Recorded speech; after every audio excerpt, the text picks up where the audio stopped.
Hello and welcome to the Film Pulse podcast. This is episode number 325. My name's Adam Patterson. With me today, we've got Kevin Rakestraw. Hey, Kevin. Hey. This week on the show, we'll be reviewing Gabriel Abrantes and Daniel Schmidt's Diamantino, along with someone we're watching on the watch list and going over this week's new releases in theaters, VOD, Blu-ray. Thank you so much for joining us. Remember, you can help support Film Pulse on Patreon at patreon.com/filmpulse, just $1 a month. Also, please consider reviewing us on iTunes. That's extremely helpful as well. Just a couple things, little housekeeping bits. There will be a new Ryan Watches a Movie this week, so stay tuned for that on Thursday.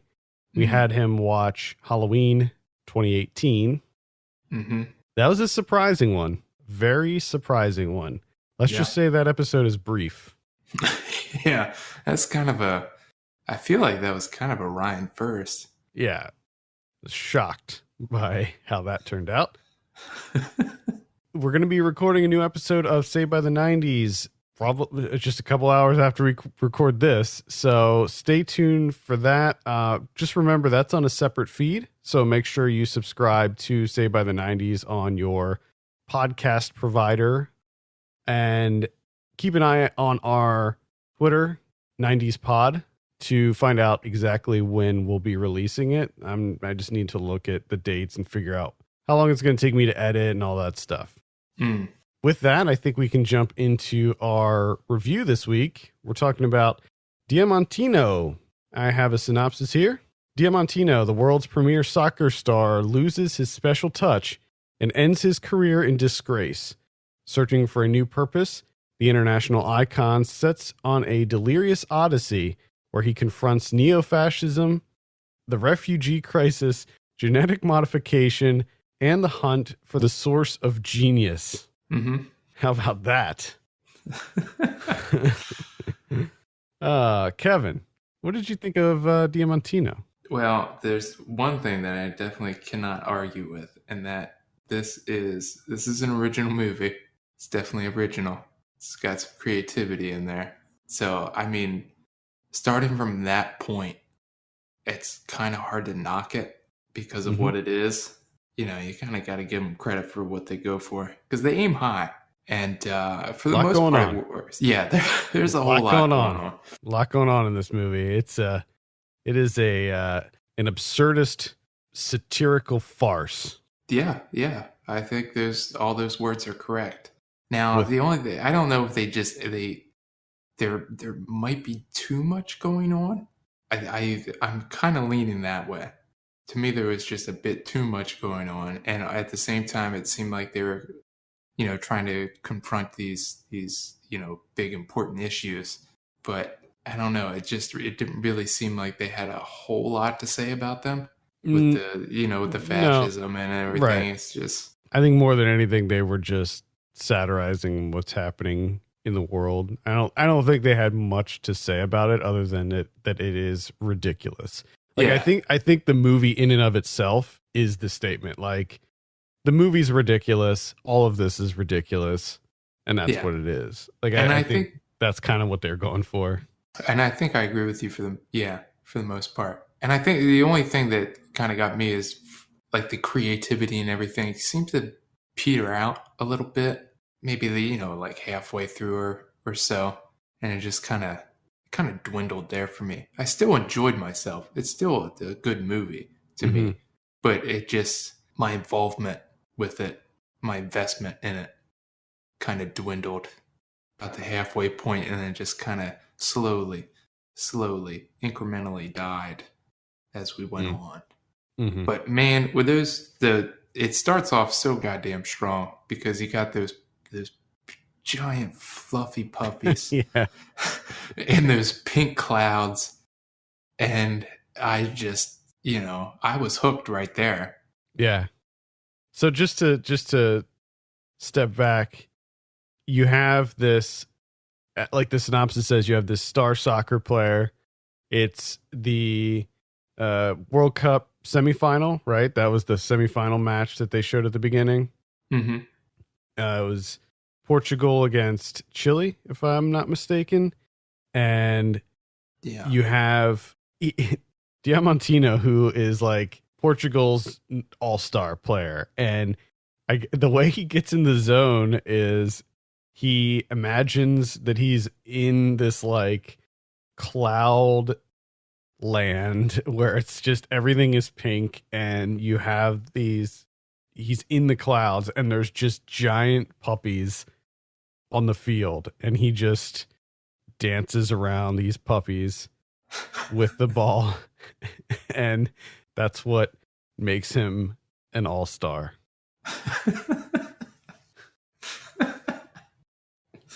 Oh, I love it. Yeah, it's pretty incredible. It's a great visual. And then what happens is it's the night before the World Cup final. He's out on his yacht with his family trying to relax, and they end up rescuing some refugees.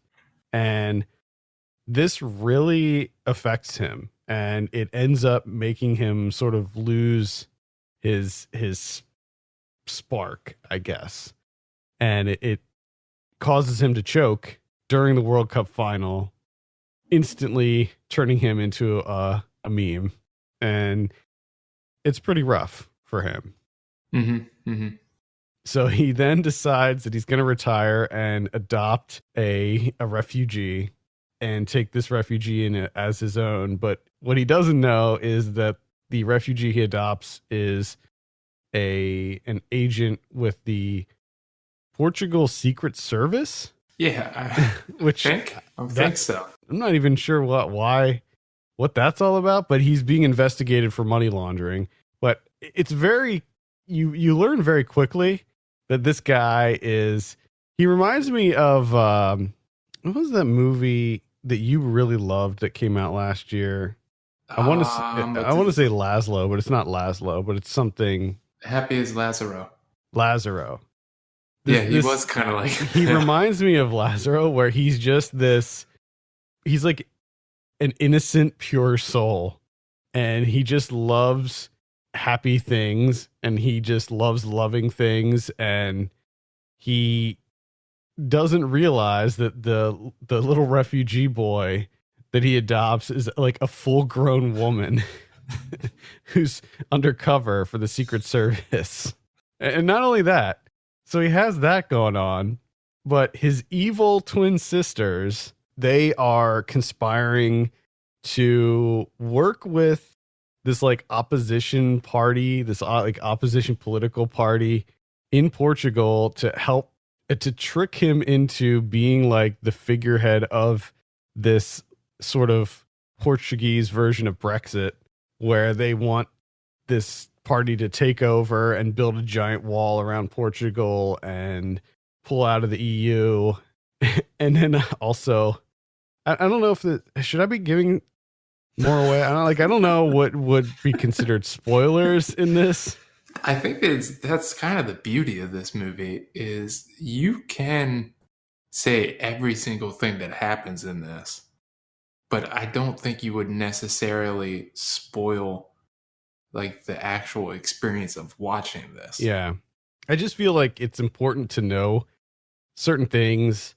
He's just going into it, like key elements of this will make you want to see it. And that's why I was trying to describe the plot a little bit, because once you hear it, you're like, well, I have to see this. Well, they try and tap into his genius because they want to clone it. They want to clone him and put him in a bunch of soccer players and then take over the world by winning the World Cup year after year, or every 4 years, I should say. And then I guess one of the ways that they have to do this is using clownfish DNA and merging it with his. I'm not sure why. But then that has adverse side effects. Him growing breasts. And it's just they quickly find out that there's absolutely nothing in his brain whatsoever. Yeah. Because all the dude does is he's really into bongo juice, whatever. Bongo juice and Nutella waffles. That's all he does. That's it. I love the scene early on when the undercover agent Aisha, goes to the computer and hacks into his computer, and there's a folder on his desktop that just says private folder, and you think it's going to be something, but it's just pictures of puppies. Oh my god. That's literally the only thing on his computer. Yep. So you quickly get to learn that this guy is, like you said, he's probably the most innocent person in the world, because literally all he wants to do is drink bongo juice, eat Nutella waffles, and look at pictures of puppies. That's it. He literally does not want to do anything outside of that, except maybe play soccer once in a while. He likes soccer. He also likes his little kitten named Mittens. And Mittens is the best. But I don't even know if he likes playing soccer. I think maybe it seems more so that the soccer is what brings on the fluffy puppies that he gets to see. I think he's more so there just to visualize his fluffy puppies. Yeah, I mean, he says early on that that was the only thing he was ever really good at. So I think that's probably one of the reasons. Also, his father, he has a really close relationship with his father, and his dad really loves soccer and wanted to support him during that. So I think there was several things that made him play. Yeah. I mean, his sisters, though, evil, just pure evil. They're so evil. They're evil to like an absolutely ridiculous degree too. Like the scene where they're trying to chase a pig through a hedge maze in order to slaughter it for some reason. Like they're rich. They live in a giant mansion. You can't bring in like nice cuts of pork. You gotta slaughter a pig yourself. Well, that's the other thing. Like, you don't have someone on the premises that slaughtered the pig for you. I think they just did it because they wanted to. Like I think so. Yeah, they drew satisfaction out of doing that.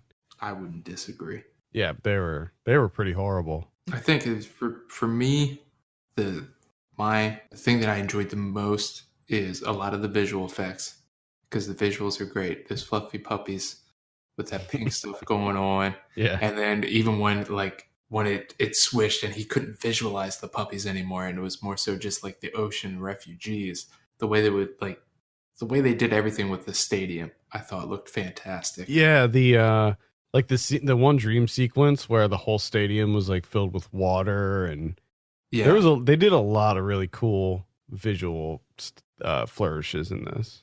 And then like the Lamborghini genetics, that whole compound, everything filmed there too. And then so the flip side of this is the thing that I hated the most, which I'm sure you know already, is the voiceover. It's just stupid. It's there's a lot of narration in this. He narrates the whole thing. I mean, I give them points for not dropping it like so many movies do, where they like drop it after the first 10 minutes. Yeah. And he pretty much consistently narrates through the whole time. And I will agree that it wasn't necessary. It didn't bother me too much because a lot of what he said was funny. Yeah. For it, I couldn't get into it. And like that part of it. Yeah, I mean, I don't blame you for that. I'll also agree that there was a little bit too much going on as far as the many messages that were behind this movie. Like they started like enacting this plan. Like this plan started, they sort of launched it, and they didn't really, other than just showing that like they launched phase 1, they didn't really show the outcome of that. Like, did this do anything? Did they end up pulling out of the EU? Like where did that go? Yeah. How did people perceive him after all this went into place? It seemed like everything moved rather quickly in those areas. And then it was like we spent a lot of time with like Aisha and her girlfriend. Which, Lucia, there's no resolution to that. Yeah, and it doesn't really, like, as much time is spent there, there's not a whole lot of progression to that whole arc, which just seemed kind of odd to me, that you're spending time on a lot of these narrative threads, but there's not a whole lot of progression to them, and then, like, the big stuff just kind of just zips by. Yeah, I will definitely agree with that. Although overall, I still think it's a really good time. I had a lot of fun with it. I thought it Oh yeah. I mean, looked good. It's very funny. I loved the one when they first brought him into the Lamborghini. What is it? The Lamborghini genetics. into Lamborghini genetics, and he told them about what he visualizes when he's playing, and they told him to draw a picture. And when they showed the picture of the puppy that he drew, I just lost it. That was so No. funny looking. And he goes, I think that looks pretty good. I think I did pretty good there. Oh God, he is fun to watch. His whole character is just, and then him and Mittens. You slap Mittens on, as a sidekick, Hmm. and it's just. I mean, honestly, I could watch that character in pretty much any scenario. I think. Yeah. He's just so aloof about everything that's happening he's around him. he's so trusting. Yeah. Ah, And I loved his house too. He lives in this like giant estate, and everything in there, like all the rooms, it's just like he sleeps in his own bed sheets. So like very frequently they show him in bed or other people in bed in his house, and like the pillowcases are his face, and like every piece of clothing he wears has his name on it. I'd say like 65% of the movie he just walks around in the house in his underwear that it has has his name on it. Yeah, yeah. The after he grew the breasts and that whole thing of him trying to figure out what these lumps were and why they showed up. I loved it. Good times. Yeah, yeah. Good times. I can absolutely recommend this. Let's go ahead and give it a score. I'm sitting at like a 7.5 on this one. Okay. I'm right around there. I'm going to say 7. All right. There you have it. Diamantino is going to be in limited release on Friday. All right. Let's talk about some of what we've been watching. It's my turn this week. I don't really have anything of substance to mention. Oh boy. Yeah, I've been watching a lot of like not great horror movies lately. So I got caught up on the Into the Dark series that's on Hulu. Yeah. And if you're not familiar, what they're doing is every holiday they're releasing a movie that's like that's sort of based around that holiday. Mm-hmm. And they've released like maybe 8 of them, I think, so far. There's going to be 12, so they're releasing one every month. And I saw all of them up to this point, and none of them are good. Like none of them are good. That's unfortunate.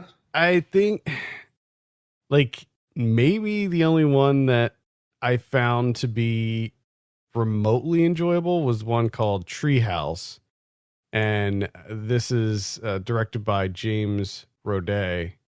And it's about this celebrity chef who goes to his family vacation home and ends up being sort of kidnapped by a coven of witches. And that was like the best one, but even that was not great. Like these are movies. I mean, most of them are an hour and a half long, so they're like sort of billed as being movies. However, they feel like TV shows. Like they feel like an anthology TV show.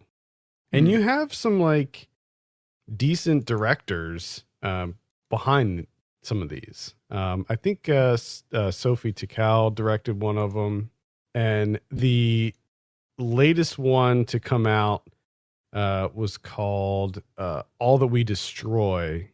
And this one starts off really, really good. This is directed by Chelsea Stardust. And this one like starts off really strong, but then just peters out so quickly. And that seems to be what happens with a lot of them. Like they all start out with a strong premise, but then just slowly fizzle out. I liked the All That We Destroy. Maybe that one maybe that one's my favorite. I don't know. That one starts off with a geneticist who discovers that her son is a serial killer, and what she does to try to prevent him from killing more people is that she clones his first victim. And so she just keeps cloning this woman over and over again. And he keeps killing her over and over again. Okay. And she's trying to like figure out a way to cure him of his psychotic tendencies. Like I said, good premise, but it just kind of ends with me feeling a little bit meh about the whole thing. That's a bummer. Yeah, I believe so Nacho Vigalondo directed one of them as well. The Christmas he directed the Christmas one called Puka. Okay. That's the only one that I haven't seen yet. I was kind of like, because I didn't watch it around Christmas, so I was thinking about maybe saving that until we get to around the holidays, but I might just end up watching it. You're not going to be able to do it. Yeah, probably not. You're not going to be able to. Anyway, Into the Dark, I would say just a series of mediocre horror movies at this point. There's still a few to come out, so maybe they'll pick it up in the future, but that's a bummer. Yeah. I also have not watched that much, mostly because of TV, and that's because I started Killing Eve. I just started that this week. That's really good. I really like that show so far. So I got kind of obsessed with that. And then, of course, Fleabag came out. Season 2 of Fleabag came out yesterday, or Friday, and I love that show. So that's been taking up most of my time here. But I was able to catch a short film, about 26 minutes, on Mubi, also a Portuguese movie, called Flores, directed by Jorge Jacome. And this is like it's presented like a doc, but it's like a future dystopian thing where it's the entire population on the island of Azores is forced to leave because hydrangeas are taking over the entire island. Now, in real life, the real island has a ton of wild hydrangeas. Like, it's ridiculous. These hydrangeas are insane. And they just take over, like, much of the landscape. And they're just unbelievable looking. So they just kind of tweak it a little bit and say that no one lives on this island anymore because you can't, because of all these hydrangeas. So what it essentially follows is just these two soldiers that are kind of based there, and it's kind of their job to kind of clean up the hydrangeas or try to contain the hydrangeas from spreading. And then it also kind of gives some insight into like various companies and how they utilize all these wild hydrangeas and everything. And for me, the best thing outside of just seeing a shit ton of hydrangeas, just massive flowers, I mean, they're beyond impressive, is like the film itself is kind of tinted with the hydrangea blue. And it's like the landscapes and everything, it's pretty breathtaking. So it's definitely worth it. If you have a movie, I would check it out. It's 26 minutes. I saw a doc called Perfect Bid, The Contestant Who Knew Too Much. This is the documentary about The Price is Right. This is on Netflix. This is one of these deals where I had some time. I was like cleaning. I was like, you know what? I'm just going to put something on here. So this is a cleaning watch. I don't know if we've talked about this before, but I think you need to start what you would call cleaning canon, which is a canon of films perfectly suited for Adam cleaning. I should. I would like to know what those are. Yeah, I should. Usually I put on stuff I don't necessarily care about, like that I wouldn't feel bad if I missed some elements. Gotcha. So anyway, it's actually a pretty interesting documentary about this guy named Ted Slauson, who watched The Price is Right from a very early age. He watched it his whole life, and he was sort of a math. Oh, I wouldn't call him math prodigy, but he is a mathematician. He's very he loves math, and he ends up becoming like a math teacher, and he works on like generating questions for standardized tests and stuff. And he became slightly obsessed with The Price is Right. And what he would do is create databases of all of the items on The Price is Right with their amounts. And he would end up memorizing everything. And he started going on the show, and he wouldn't even though he wasn't picked every time, he would like yell out the prices for people and help them win. And the amount of bids that he called out and was exactly right, like to the dollar, is incredible. Like just incredible. And he started getting noticed, and he ended up going to like, I don't know, like 30 plus tapings of the show. And he did get on the show once, and he did really good. But at the end, like at the showcase thing or whatever, you have to like spin a wheel. So it's pretty much random if you end up winning the whole thing. Yeah. And he did. So he made it to that point, but he didn't win. Somebody else spun higher than him. And so he stopped going after that. After he got on the show, he stopped going. But then they changed the rules. So originally the rules were, if you get picked once, you can never be picked again. But then later they changed the rules so that you can be on again after 10 years. So he started going back to the show 10 years later. Okay. And he didn't get picked again, but he did end up helping this guy who picked on the like final showcase thing. He ended up telling the guy the exact amount for this one specific item, which was $23,743. And he picked it exactly right. And there was like this big controversy that happened because the guy picked, like, what are the odds, that you picked this number exactly right? So there was this big like cheating controversy and stuff. Like they thought maybe he cheated or he figured something out. So I don't know. It's a light doc. It's not very well produced. There's this weird like echo that happens in the movie. Like I don't know if something happened when they were filming it, but it sounds like there's just this big echo in a lot of the interviews. Well, that's weird. Yeah, it's very strange. Maybe I don't know if it's just the Netflix version or what, but yeah, I don't know. There's a part of me that wants to watch it just to experience the echo, because that seems really weird. Why would you keep that in? Yeah, I don't know. I can only imagine that it was just how it was recorded. They're recording him in like a theater, but so I'm like, what? If you're in a theater, why would there be that much echo? Like, it sounds like he's talking into a tin can or something. That's what, and plus you would think after like, the first day of shooting with him, or even, the first couple hours, like when you watch that footage or play that audio back, you'd be like, oh, wow. Yeah, I don't know. Yeah, I don't know what happened. I don't know what happened. So it's I don't know. It's a light recommend, I guess.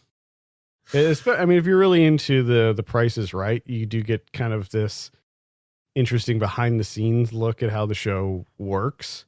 It's mainly about this one guy though, and just how he has this like preternatural ability to know the prices of everything on that show. To have that talent, to memorize like math stuff and to use it for The Price is Right.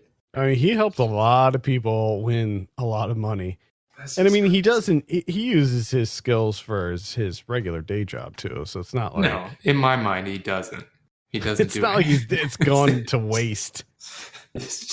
In my mind, that's where he lives, is The Price is Right. I think he ended up going to 35 different episodes or something like that. That's crazy. But there's a lot of footage of like when he was on before, and like they interview Bob Barker and they interview some of the producers and stuff. Did Bob Barker hate him? No, like Bob Barker was a good sport about it. Okay, that's good. Because like the host, Bob Barker and now Drew Carey, like they want people to win. They're rooting for people to win. Yeah. They don't want them to lose. I mean, the show might want them to lose. I was just wondering if Bob Barker was kind of getting sick and tired of this guy. You know what I mean? It'd be like, oh, this fucking guy's here again, yelling out. Maybe he did feel like that, but I don't think he would ever indicate that. Yeah, he knew well enough. Like, I'm not going to ruin my reputation. Yeah. By saying that I hate this guy. Just let him be. Let him have his little doc. The only other thing I watched, it was also a doc, which just played at the Maryland Film Festival, and I think its next screening is going to be at like the Sheffield Documentary Film Festival, I think is what it's called. I'm not sure the exact name. I know it's Sheffield. Yeah, it's like Sheffield Doc Fest or something. Something along those lines. And it's called Queen of Lapa, and this is directed by Theodore Kalatos and his wife Carolina Monarat. And it follows Luena Muñez, who is a transgender sex worker that has this like hostel type deal in Rio de Janeiro in Brazil. So she has, I can't remember the exact number of rooms, but she rents out the rooms to other transgender sex workers, and she kind of just like oversees the establishment. And she's been doing this for years in Brazil. I think that she started when she was 11 years old, and this movie is when she's 59.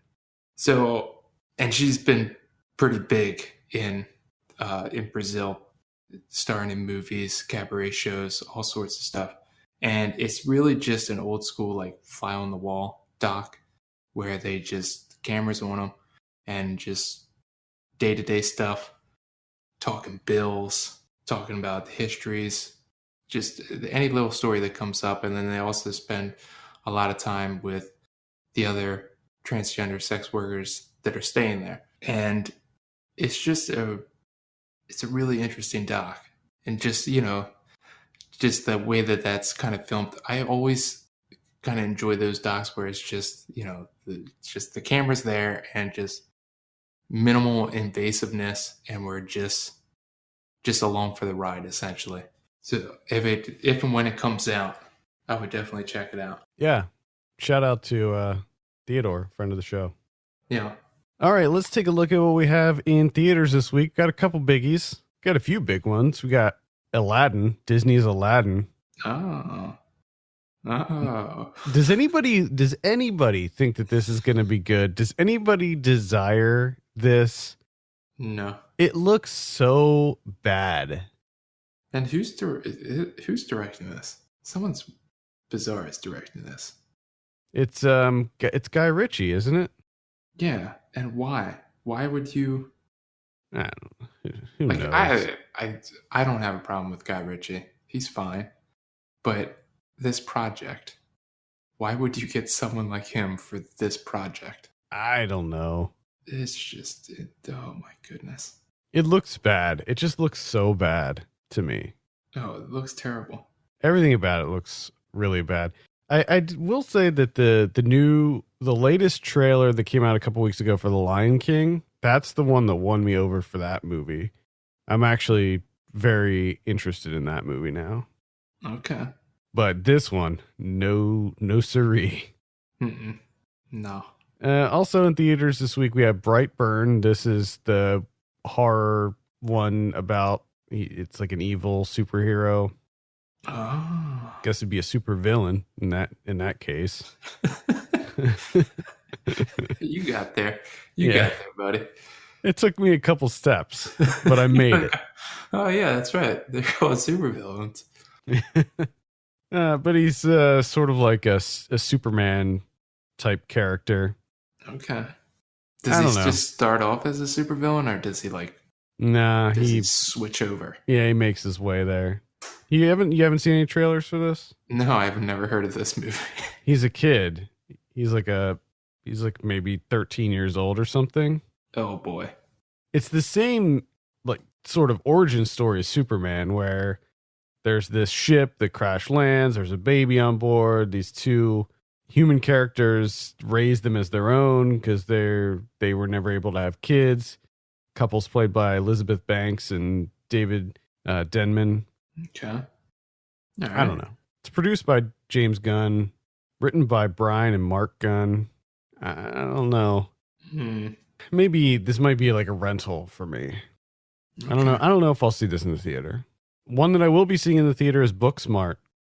This is the comedy directed by Olivia Wilde, starring Caitlin Dever and Beanie Feldstein. Very into this one. Heard nothing but great things. Correct. So I'll be checking that out. Also in theaters this week we have Diamantino, Funny Story, Echo in the Canyon. We got The Poison Rose. Ooh. With John Travolta and Morgan Freeman. Literally never heard of that until right this second. Oh boy. And that's it for theaters. VOD this week.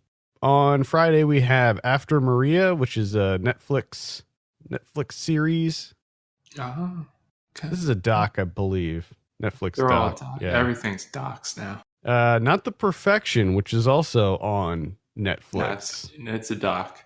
I don't know where you heard that, but it's a doc. Well, you're wrong. You're wrong. Wrong about that. Stars Allison Williams and Logan Browning. It's an elegant and terrifying suspense ride filled with unexpected twists and turns. Oh boy. I'll be checking that out. Why not? Also on VOD on Friday, we have Funny Story. Rim of the World is also going to be on Netflix. That's about 4 misfit campers who must band together to conquer their fears in order to save the world during an alien invasion. Oh, okay. That's directed by somebody. Who is that directed by? Like somebody notable. Let me just plug that in real quick. Look it up real quick. Oh, it's McG. That's who it is. Directed by McG. McG. Back at it. McG, back again. Back in the game. Oh, boy. I'm not sure if he was ever out of the game, but it's just like his movies are so generic that you often forget which ones he directed. Yeah, that's what the G stands for. McGeneric. And then on regular VOD, we have Avengement, which is the worst title. So bad. However, the movie itself actually looks like it's pretty fun. It's an action movie starring Scott Adkins. Okay. Movie looks very fun though. On Blu-ray this week, we have How to Train Your Dragon: The Hidden World. Okay. Shout Factory is putting out a collector's edition of Earthquake from 1974. Shaft in Africa is coming out. That's getting a new Blu-ray released, as is Shaft's Big Score from 1972. Shaft in Africa is pretty good. I never saw Shaft's Big Score. I don't think I've seen any of the Shaft movies. All right. She Devils on Wheels from 1968 is coming out on Arrow. White Chamber is coming out. This has 2018, but I'm pretty sure that came out earlier this year. That came out just like a month ago. A Dark Place, a movie called Trading Paint. It's a racing. Is it racing doc? Race car. Doc? No, it's John Travolta. He's just in every fucking movie. Yeah, he's working. He's a working man. Oh man, did he not pay his taxes? I think it might be one of those situations. It has to be. Yeah, because he's just doing tons and tons of stuff.